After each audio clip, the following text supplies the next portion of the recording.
Hello, everyone. It's been a while.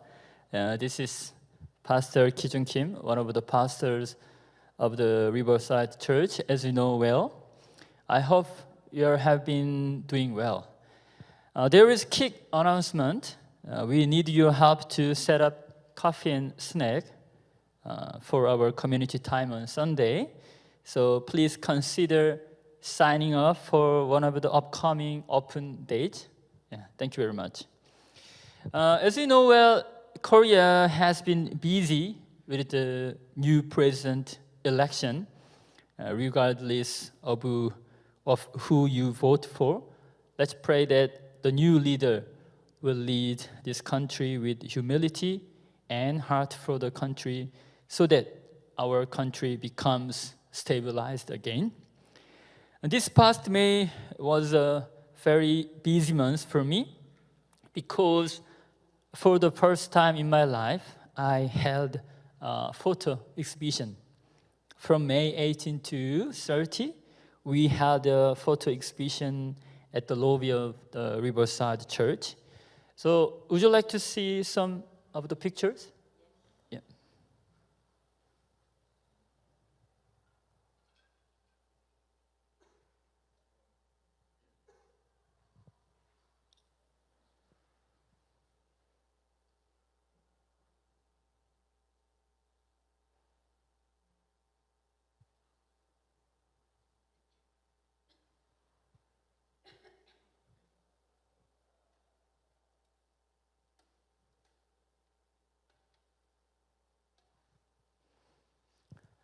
Yes, these are not just any photos. What you are looking at are forests scorched black, villages reduced to ash, and churches and homes completely collapsed. These are scenes from Yeongdeok, Gyeongbuk, the site of the most devastating wildfire in South Korea's modern history, which happened this past March. The purpose of this exhibition was to remember the pain of our neighbors and offer some help to the victims. To prepare, I visited Yeongdeok 3 times in April. I took pictures of burned churches, forests, and entire villages. And honestly, it was one of the hardest things I have ever done. As I gathered those pictures, my heart felt so heavy, and I teared up multiple times when, without even realizing it, it was overwhelming, and it didn't feel real. According to report, the wildfire destroyed about 48,150 hectares of land. That's roughly the size of 67,400 soccer fields. Around 80% of Seoul's land area, or 26% of Jeju Island. Around 33,000 residents lost their homes and livelihood, and over 3,480 buildings and facilities, including houses and farms, were directly damaged. I think everyone who faced this disaster must ask the same question. How could something like this happen? Why did this happen to me? Why? Experts say the root cause is climate change, rising sea temperatures, long dry seasons, strong winds, and the fact that most of the forest was made up of pine trees, which burn quickly and easily. But maybe the most heartbreaking part is that we saw this coming, and yet we still weren't prepared. In Useong, for example, there wasn't even one wildfire surveillance camera. Firefighting equipment was severely lacking. Some residents even went out themselves with water to try and stop the flames, even in life and death situation. And now, 2 months later, not much has improved. The victims are still struggling. Many are relying on limited government support or high interest loans just to survive. Many people lost everything. They didn't even have time to grab a single photo album. All that they could find in their houses after the fire were just burned coins in ashes. So the container shelters have started arriving, but they are only about 40 meters square, just like 1 or 2 bedroom houses. How would one whole family live in this small space for the next several years? So while I was taking pictures, I felt overwhelmed by sadness. It felt like all the light was hope had disappeared and everything was lost.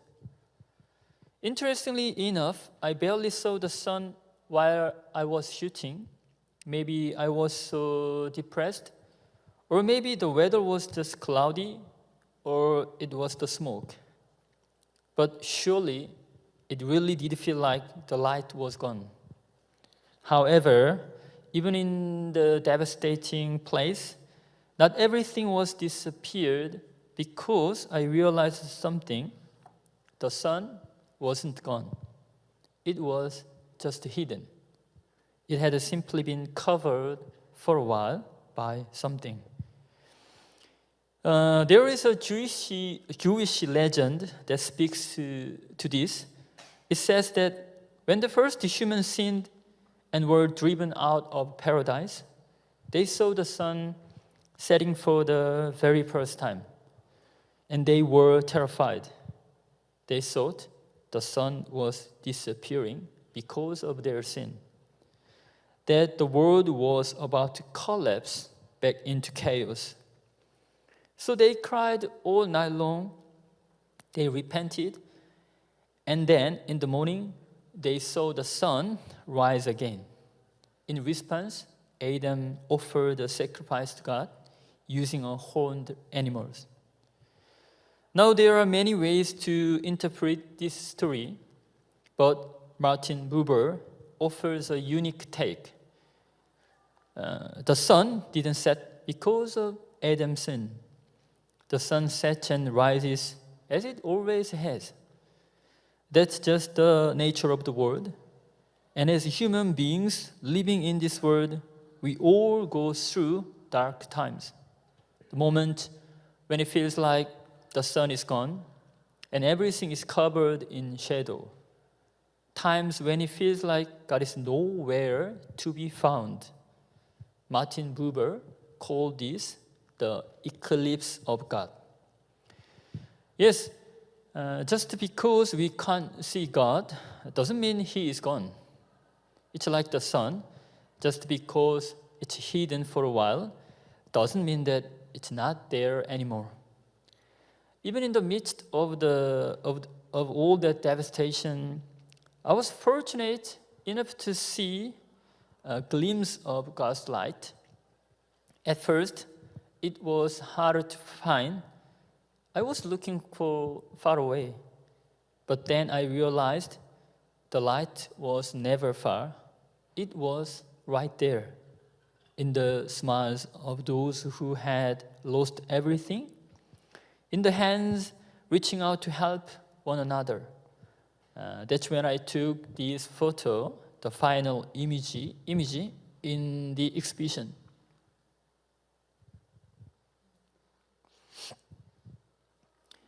On the right, you see Pastor Choi and his wife. They lost both their church and their homes in the fire. Next to them is brother Kim Hyun-young. He lost his gas delivery business, his house, and even his truck. His wife also lost her hair salon. What's more, Pastor Choi had already experienced severe flood damage a few years ago. He could have walked away from ministry back then, but he didn't. Instead, he learned carpentry, picked up new skills, and kept serving his community. What's truly remarkable is that even after everything they've lost, these two families are helping each other to get back on their feet. Pastor Choi, though struggling himself, borrowed a friend's truck so Brother Kim could get back to work. And Brother Kim, he calls the pastor regularly to check on his family. Whenever they get little donations, they pass it on to one another. They often eat together, laughing and saying, "Since everything's burned down, there is nothing left to do but eat together." It's just strange, isn't it? Strangely beautiful. Even on the ashes, they cry and laugh together. And in those mixed up, bittersweet smiles, I could see the image of God. I could see the light of God slowly breaking through. And today, the prophet Isaiah says this to us in chapter 58, verse 10.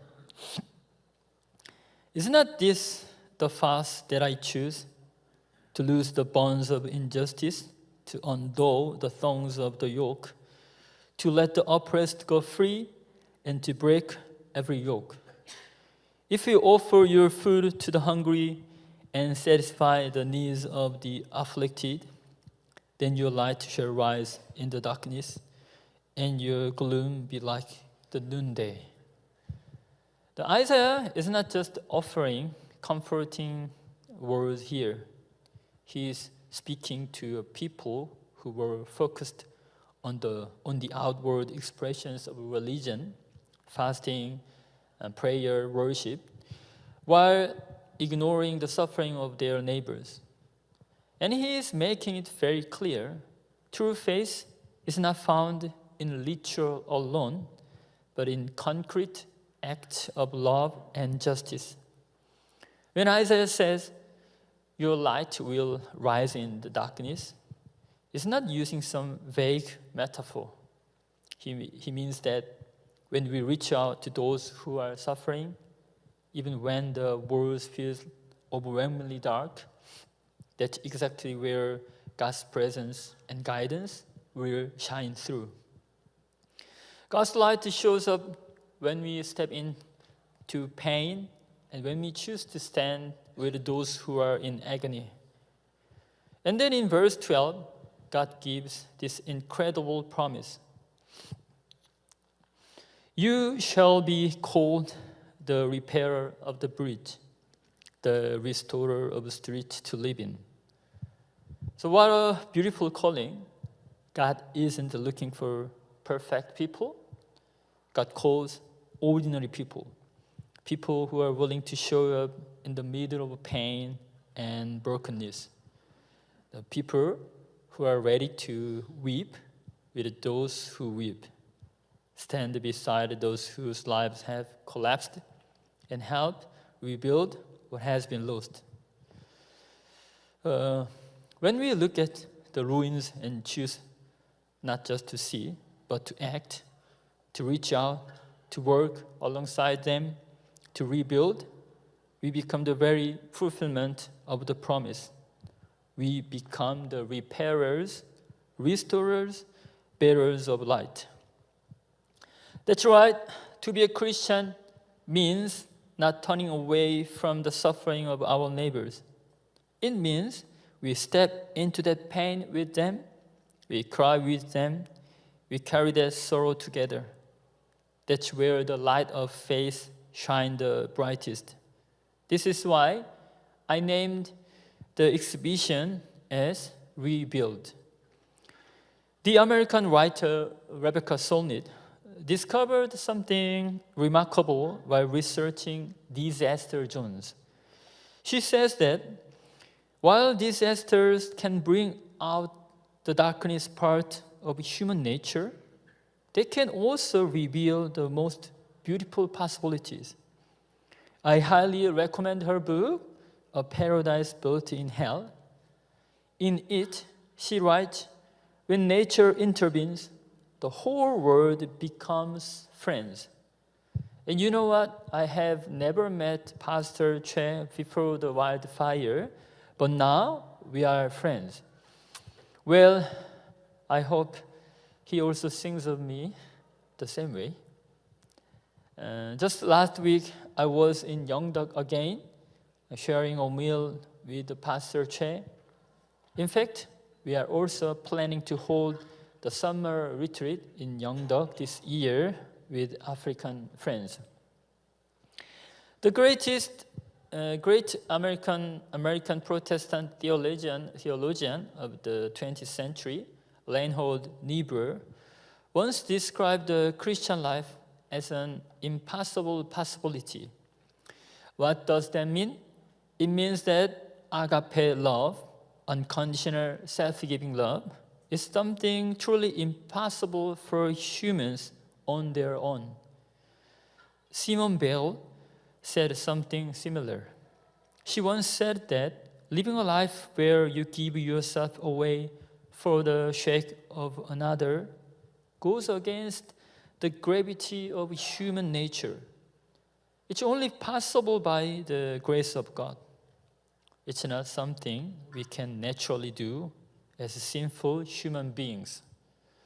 And yet, even though it may seem impossible, it's exactly this path that leads us toward genuine human community.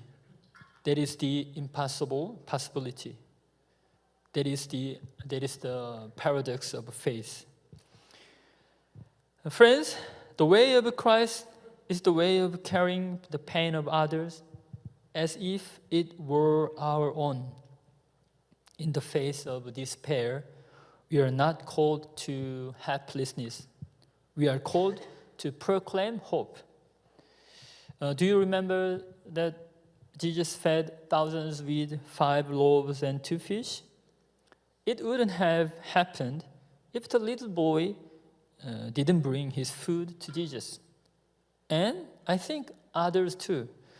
They may have brought food when they saw the little boy's heart to share, little boy's hope. The story is not simply a miracle, but also a testimony that shows even when it seems impossible, together it can be done. And if we believe that miracle with all our heart, but choose to not act, then it would be a contradiction what we believe. Now let's get our conclusion for the day. When people embrace one another amid the ashes, when they share meals, when hands reach out with warmth hotter than the fire that destroyed their homes, that is when we catch a glimpse of the kingdom of God. This is our call to action. It's not enough to look at the ruins. We must reach out our hands and step in. That's the only starting point for rebuilding burned churches and rebuilding the broken community. Those who choose to hold others in the depths of chaos, sorrow, emptiness, and despair, they are the ones who will bring the light that overcomes the gray. I hope we all also become the light to cast out darkness in the world and shine in each other's life. Before I close, I'd like to read you a poem. It was written by my father after he saw the photos of the disaster. I will end today's message with this. If you don't mind, could you please play some background music? And I'm going to read my father's poem. Yeah.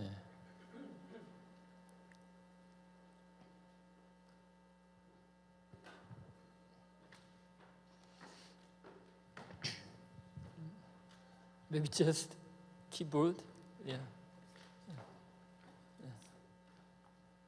Thank you.